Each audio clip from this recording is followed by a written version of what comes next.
प्रश्न दूरसंचार सेवा प्रदाताओं से जुड़ा हुआ प्रश्न है और दूरसंचार सेवाओं में एक सरकार का संचार सारथी ऐप को प्रीलोड की अनिवार्यता को लेकर एक आदेश कल देश के सामने आया है। उसके बाद मंत्री महोदय ने उस पर स्पष्टीकरण कुछ दिया है कि वो ऐप प्रीलोड किया जाएगा, लेकिन बाद में आप उसको डिसेबल कर सकते हैं, वो चॉइस यूजर्स को देने की आपका एक स्पष्टीकरण आया।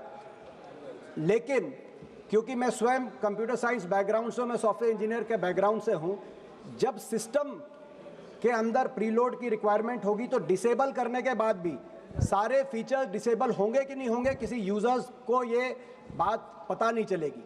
तो कहीं ना कहीं ये जो एक अधिकार है निजता का, उस पर कोई बड़ा प्रहार तो नहीं है?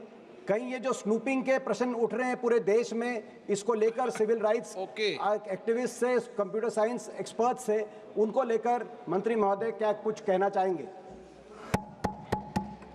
मैं दीपेन जी को उनके प्रश्न के लिए मैं धन्यवाद अर्पित करना चाहता हूं कि उनके प्रश्न के द्वारा सदन के पटल पर और देश की जनता के समक्ष में सारे तथ्य रखना चाहता हूं। सर, दूरसंचार का क्षेत्र एक बहुत बड़ा माध्यम है लोगों को विश्व के साथ जोड़ने का, और आज देश के अंदर हमारे 1 बिलियन यूजर्स हो चुके हैं सर।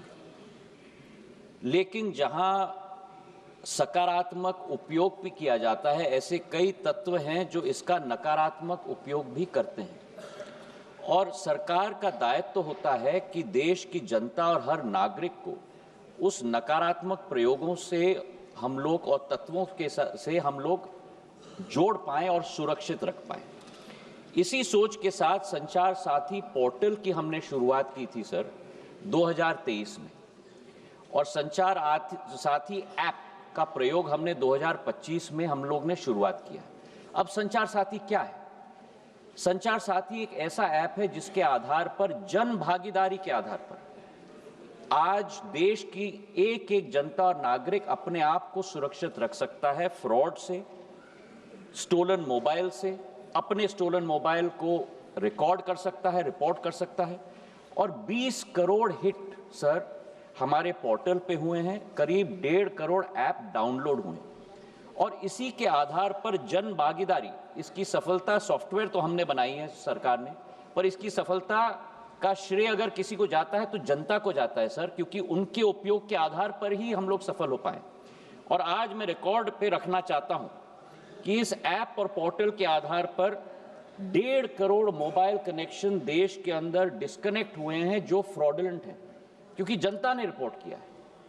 करीब 26 लाख स्टोलन हैंडसेट हम लोग ने ट्रेस किए, 7 लाख स्टोलन हैंडसेट जो उपभोक्ता है उसे हमने वापस भी कर दिया है, और 41 लाख मोबाइल कनेक्शन डिस्कनेक्ट हुए हैं, 6 लाख फ्रॉड हम लोग ने ब्लॉक किए। इसी के आधार पर हम लोग ने ये कोशिश की कि हम लोग हर एक नागरिक को वो चॉइस दें, क्योंकि ऐप फोन पे है, इसका मतलब नहीं है कि वो ऑटोमेटिकली ऑपरेट हो जाएगा। जब तक मैं उपभोक्ता के रूप में उसमें रजिस्टर ना करूं, तब तक वो ऑपरेट नहीं होगा।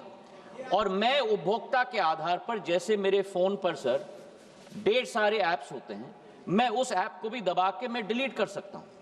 तो ये लोकतंत्र में पूर्ण हक और अधिकार नागरिक का है सर। हम लोग ने केवल ये ऐप सभी को उपलब्ध कराने के लिए कदम लिया है। लेकिन फिर भी मैं सदन के पटल पे भी कहना चाहता हूं, हमारा कोई हट नहीं, इसकी सफलता का प्रयोग जनता के आधार पर हुआ है। फीडबैक हमें मिलेगा, उस फीडबैक के आधार पर अगर उस ऑर्डर में भी हम लोगों को कोई चेंज लाना है, उसके लिए भी हम लोग तैयार हैं। ये मैं अवश्य कहना चाहता हूं कि इस ऐप के आधार पर न स्नूपिंग संभव है, न स्नूपिंग होगा। प्रधानमंत्री नरेंद्र मोदी जी की सरकार देश की जनता के हाथों में अधिकार देना चाहती है ताकि वे अपने आप को सुरक्षित रख पाए। बहुत बहुत धन्यवाद सर।